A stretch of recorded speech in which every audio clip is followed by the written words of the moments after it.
guys? It has been a long time. It is my review of the Royal Rumble.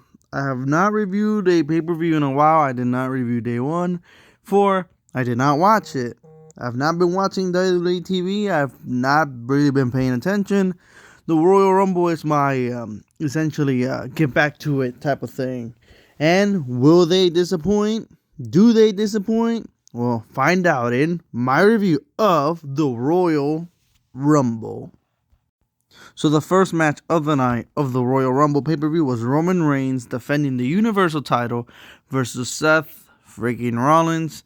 And if you've seen these two go at it before, no surprise here. This was a great match. As soon as it started, Roman Reigns came out first, and I was like, what the fuck? You know, champions should never be going out first. But it became clear real quick why that was. It's because Seth Rollins came out to the Shield song dressed in, well, Shield attire. It was actually really good. The crowd popped real good for it. It was honestly a great moment that I was like, oh, wait a minute.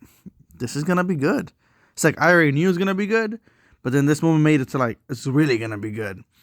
And the match did not disappoint. The match was just back and forth. Early going, Seth Rollins dominating a big portion of the match in the early going. And then Roman Reigns managed to make a bit of a comeback as the match progressed. But honestly, Roman Reigns kind of got dogged in the early going. The mind games of Seth Rollins, throwing Shield fist bumps and all that. It was actually really great. At times, Roman Reigns speared Seth Rollins. He will laugh, smile, and offer a fist bump, which Roman Reigns did not obviously give him. And the match honestly was just excellent. The only thing that kind of sucked was the ending. For a back and forth, great, excellent match that we got here, because it was a great starter. It honestly really was a great starter. The ending is where it kind of fell flat. Roman Reigns hit the guillotine after not being able to put Seth Rollins down with the spears, and just did not let go, even though Seth had the rope. The referee counted 1, 2, 3, 4, 5, and well, rang the bell, and Roman Reigns will not let go of Seth Rollins at all. Like, Seth was just there for a while. The crowd booed the hell out of Roman, but that was not it. Well, after all that, Roman went and got the chair and beat the life out of Seth with chairs. Overall, the ending wasn't the best, but it extends the feud if they need to extend this feud. And it was honestly a great match. So I personally thought it was a great match. So I give this match an up. I really enjoyed it. I think you'll enjoy it. Who knows? Hopefully we get more of Roman versus Seth. Next up was the Women's Royal Rumble match. And honestly, this was a really good Rumble. I honestly was really good. So I'm just going to run down all 30 participants and, kind of point out the surprises or special appearances or whatever. Number 1, Sasha Banks. Number 2, Melina. Great to see her back. She still looks great. Was only in the match for a couple seconds. Then we had Tamina, Kelly, which is again a special surprise. Aaliyah, Liv Morgan, who came in pretty early but lasted a good chunk of the match. Then we had Selena, dressed as Madara Uchiha. Then we had Bianca Belair. We had Dana Brooke, Michelle McCool, Sonya Deville. Sonya Deville will come out and go to the announcer table and sit out there for a while. Natalia was number 12. 13, Cameron made her return. Cameron showed up here. Sonya Deville got in, got her out because she's a friend of Naomi. Then came Naomi, Carmella, Rhea Ripley, Charlotte. Number 18 was Ivory, Right to Censor. That was great. 19 was Brie Bella. 20, Mickie James, who's champ. We had 23, Summer Rae. Sorry, number 22 was Nikki Ash.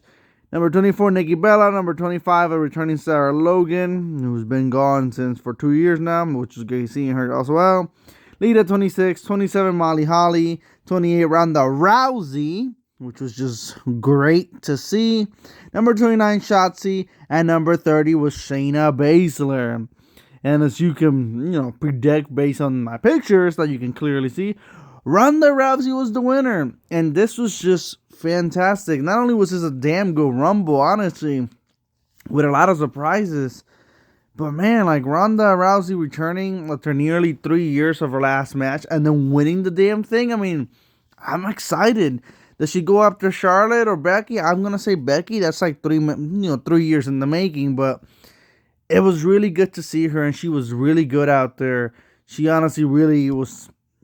She didn't miss a step. Some people hated her run.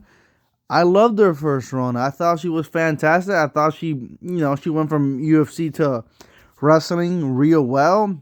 She was one of the reasons I was really watching every week back then still.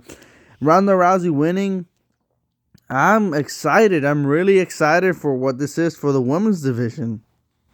And like I said, we had some stuff in there. Selena Vega was in there a while. She was dressed as Mara. That was pretty cool. I think Sasha Banks was Sailor Moon. And like I said, it was another point of interest was when Molly Holly came out. She's also a superhero. Nikki Ash just completely destroyed her with this evil grin. So we had two superheroes going at it. Ronda Rousey and Shayna Baszler had a face-off. Like, they looked at each other, and it looked like they were going to go at it. And they were stopped, which was a shame. But I'm hoping maybe that's done so they can have a proper one-on-one match down the line. Same thing with Sarah Logan, who showed up. Had a look with Liv, and they were taken out by the Bellas. A little disappointing, but who knows? Maybe she'll come back maybe full-time. Liv really needs something to do. Maybe tag titles is what that thing needs to be. So obviously this match was great. It gets an up from me. Then we had Becky Lynch versus Dewdrop, which, no offense, but like this would have been like the bathroom break. Honestly, this match was pretty boring. I think nobody expected Dewdrop to win on top of it. It was just slow, boring. The fans weren't into it. Like, the crowd was dead for a good chunk. I was dead here in my living room. Maybe it was because it came after such a great match with the Women's Rumble. Maybe it was after the pop of Ronda Rousey coming back. I don't know what it was, but whatever it was, it just... I don't think anybody really cared. I don't even think this could have been the first match. Maybe people would have cared a little bit more. But again, Dewdrop, which is not an actual, good opponent for Becky that we were like, oh, would she win? Just another victim into what we now hopefully get, Becky versus Ronda. Unless they do something else. But that should be the obvious way to go. But we'll see. WWE doesn't always do the obvious things they should do. But honestly, the match was boring, slow.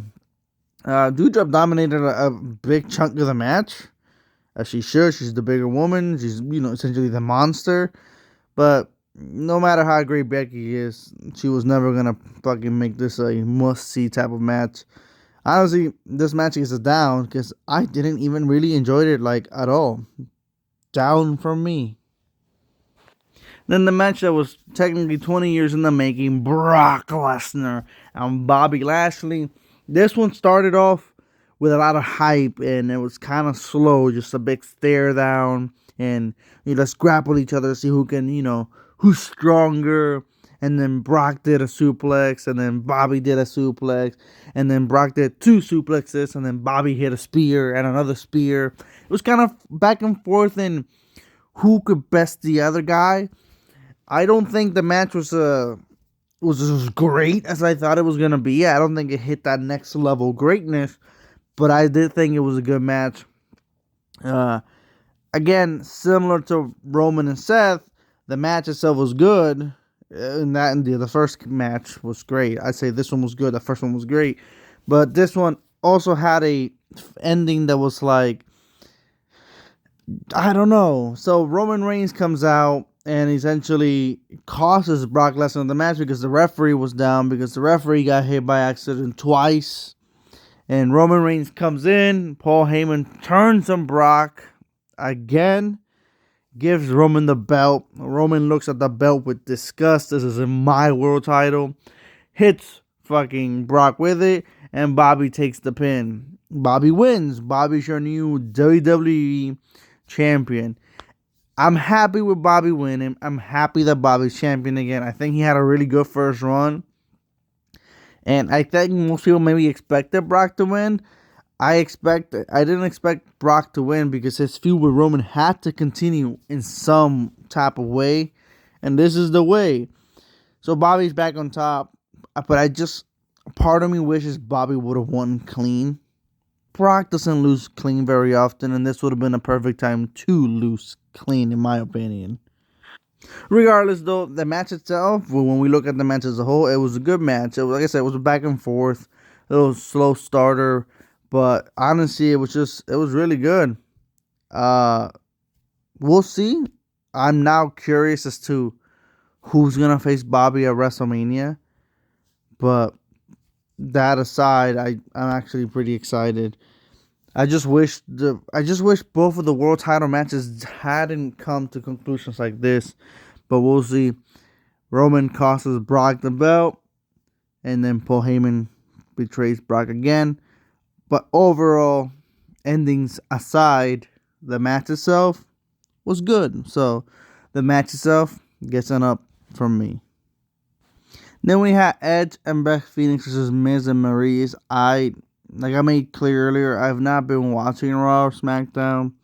I didn't watch Day 1, so this rivalry itself, I don't really know much about it or what it's really about. Maybe that's hurt my opinion on the match, because to be honest, I didn't really care about the match. I like all four of the guys, and girls in this match.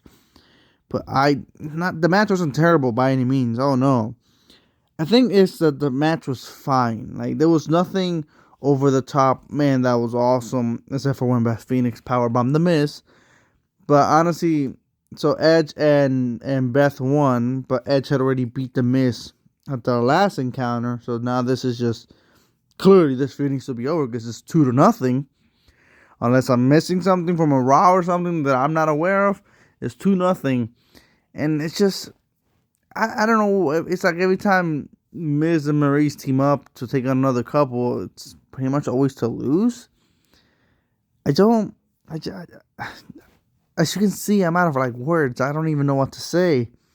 Because honestly, the match was just like your standard mixed tag team match. I don't know why this needed to go after Brock and Bobby or the Roman and Seth. I'm just going to give it a down, honestly. So then we have the main event, which is the men's Royal Rumble. To be quite honest with you, I feel like the women should have closed the show. Not that this Rumble was necessarily bad, but a lack of surprises and a predictable ending kind of hurt it to the point where this was clearly only put last because of its ending. So I'm just going to read the 30 names here. Number 1, AJ Styles. Number 2, Shinsuke Nakamura. Pretty great startup to start off the Rumble. Shinsuke goes eliminated pretty early though. 3, Austin Theory. 4, Robert Roode. 5, Rich Holland. 6, Montez Ford. 7, Damian Priest. 8, Sami Zayn. 9, Johnny Knoxville. That one was a funny one. But was it really a surprise? We all knew about it for a while, so not really. 10, Angelo Dawkins. 11, Omos. Oh, God. Oh! 12, Ricochet. 13, Chad Gable. 14, Dominic Mysterio. 15, Happy Corbin. 16, Dolph Ziggler. 17, Sheamus. 18, Rick Books. 19, Madcap Moss. Number 20, Riddle. 21, Drew McIntyre. 22, Kevin Owens. 23, Rey Mysterio. 24, Kofi Kingston, which I feel like his surprise, I'm safe, was kind of botched. He made an attempt, but was eliminated anyway because he did touch the floor. And I don't feel like that was meant to be like that. I think he just fucked up. So then we had number 25, Otis. Number 26, Big E. Number 27, first surprise. Number 27, Bad Bunny. Number 28, second surprise, Shane McMahon. Number 29, Randy Orton. And number 30, the predictable Brock Lesnar. I said predictable because if you watch wrestling, if you know anything about wrestling, what happened with him and Bobby and Roman getting in the way of that match, it's obvious that he was going to go back for Roman. So Brock enters the match at number 30. Brock wins the match. And I'm fine with that. Like I said, it's just, I feel like they have this match closed just for the sake of we're going to have Brock Lesnar win. But when you look at both Rumbles, the women's one had a lot more surprises, special moments. The winner was Ronda Rousey, which some people honestly thought she would never come back. So that would have been when she came out, she blew the roof off the place. So just imagine if you would have put the women's match, last and had her come out at number 30 instead of 28, which she came out 30 of the women's, and just have her win. Like, that would have been like, oh my god. Or even keep her at 28, have her win. But regardless, like, that would have been a much better closing than Brock. Not because Brock is bad, but because Brock was predictable. Like, if you would have had, like, my god, like, if the Fiend would have come back or something insane, then okay. But Brock, again, I love Brock Lesnar, but it's just, I feel like that's the only reason the men close, and I don't think that's a good reason for the men to close. This Rumble was fine, but a lack of surprises and a lack of important moments, and at one point almost it's just destroying people, yelling for every damn move he does. He needs to stop doing that. This Rumble, compared to the first Rumble, kind of feels like a disappointment, to be honest.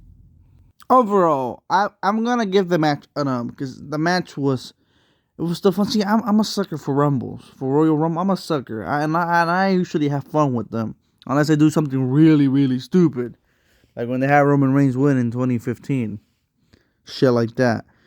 But like I said, I feel like this Rumble would have been better had it gone first, and then the woman would have closed. I mean, really, Brock Lesnar barely counts as a surprise. So you really only have Bad Bunny and Shane McMahon. Ooh, wow. So I am going to give the match an up. But yeah, go watch the first Rumble if you're already going to watch one. So overall, what did I think of the Royal Rumble of 2022? Overall, I liked it. I thought the pay-per-view was solid. It was like really good because it's like Roman and Seth was great. It was just great with a bad ending. And the women's Rumble with Ronda in it and winning it, fantastic. You know what? I gave it an up. Heavy Metal Horns for awesome. Man, I just love that Ronda. And then down for the dewdrop and Becky match. And then up for, again, Brock and Bobby. But that finale just, again, was kind of like, what? And then the Edge Beth one that I didn't really care about.